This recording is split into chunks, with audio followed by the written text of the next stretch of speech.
to go over those.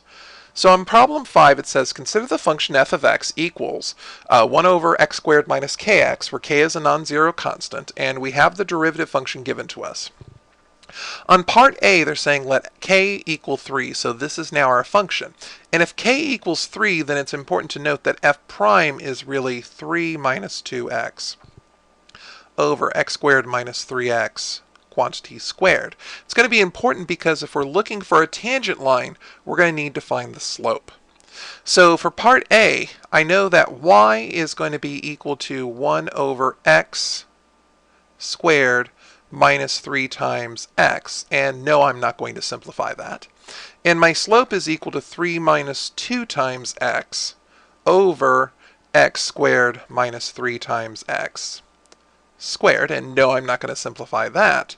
So my tangent line is going to be y minus my y coordinate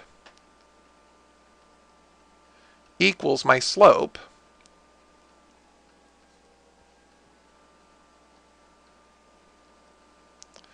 times the quantity x minus my x coordinate. And I'm going to leave my slope-intercept form to look just like that because I'm not going to get any extra points for simplifying stuff. So that looks beautiful to me. For part B, it says let k equals 4, so this is what we have. And it says to determine whether f has a relative minimum, maximum, or neither at x equals 2, and justify our answer. So now our slope is going to be the exact same formula, except these constants are 4s.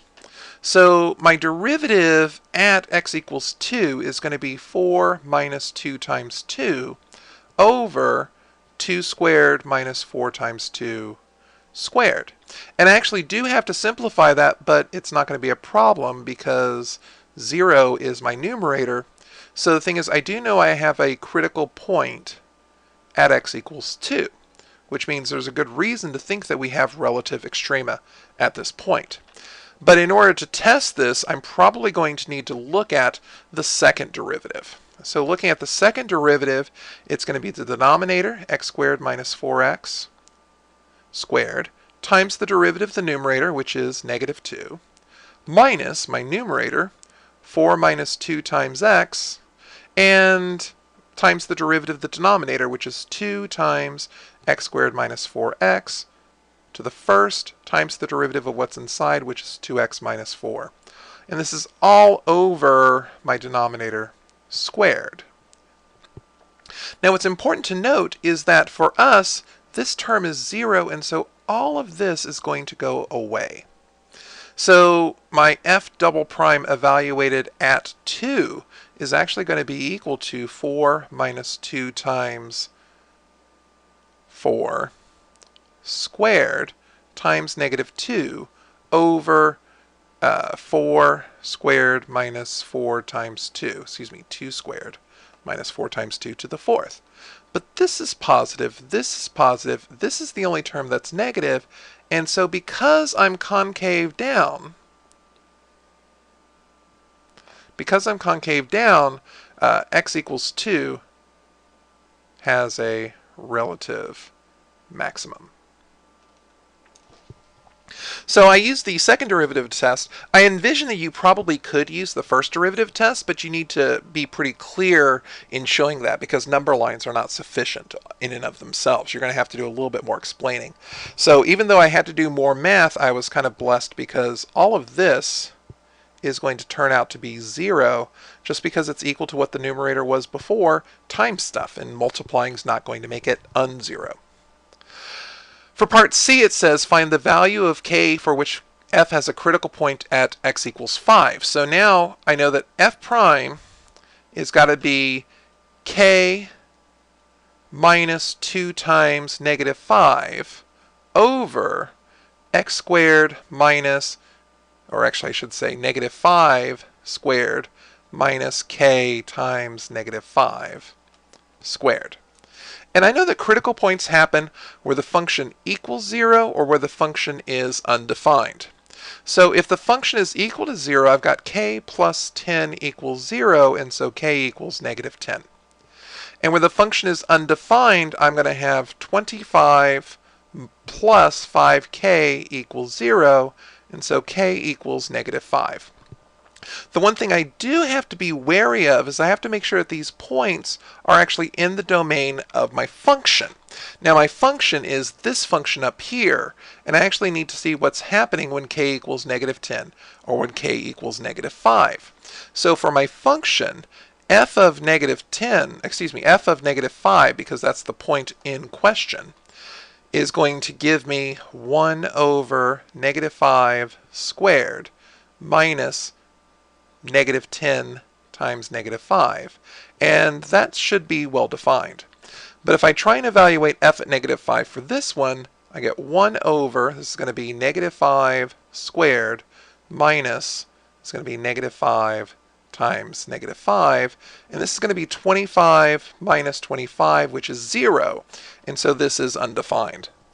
So the only point that's going to work is this k equals -10. The k equals -5 isn't going to work for me because it's not part of the domain of my original function.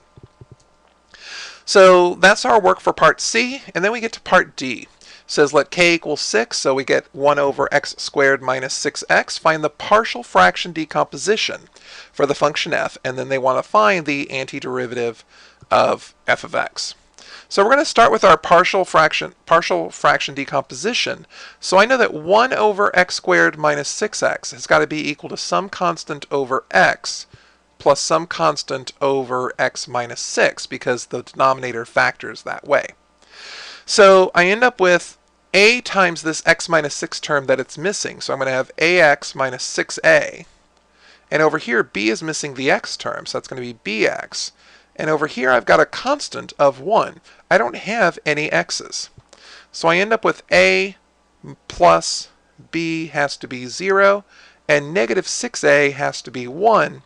So a is -1/6, and b equals 1/6. So what I've got here is 1 over x squared minus 6x is really equal to -1/6 of 1x plus 1/6 of 1 over x minus 6. And so this is what I'm going to end up integrating. So when I integrate that -1/6 is a constant, it can come out, plus the 1/6 is a constant, it can come out of 1 over x minus 6 dx. And so this is going to give me -1/6 natural log of x plus 1/6 natural log of x minus 6 plus a constant. So this is my antiderivative down here, the integral of f. And I don't need to simplify this the way I would need to simplify this for a multiple choice question. This is a beautiful answer. And it's something that's really important to realize is that you're not going to get any points for simplifying. You're not going to get any points for evaluating once you've gotten all the calculus done. You're only going to lose time and possibly points if you make a mistake. So just please be careful when you're doing this. Looking at points, I'm envisioning that you're going to get a point for a y value and a point for a slope on here. That's going to be your equation of your tangent line. Over here, you're going to get a point for deciding you have a critical point at x equals 2. You're going to get a point for your answer with justification. Your justification is either going to be a first derivative test or a second derivative test. Over here, you're going to get a point for coming up with any number of k's that include k equals -10, and you're going to get a point for confirming that k equals -10 is your only critical point. And then over here, you're going to have a point for your partial fraction decomposition. I know you're going to get a point for the actual answer over here. And we're going to get another point somewhere around here. Let's just say that you actually get a point for writing the entire tangent line, because I imagine the first 3 parts here are probably parts on your AB test as well. We need to get those AB kids some points as well. So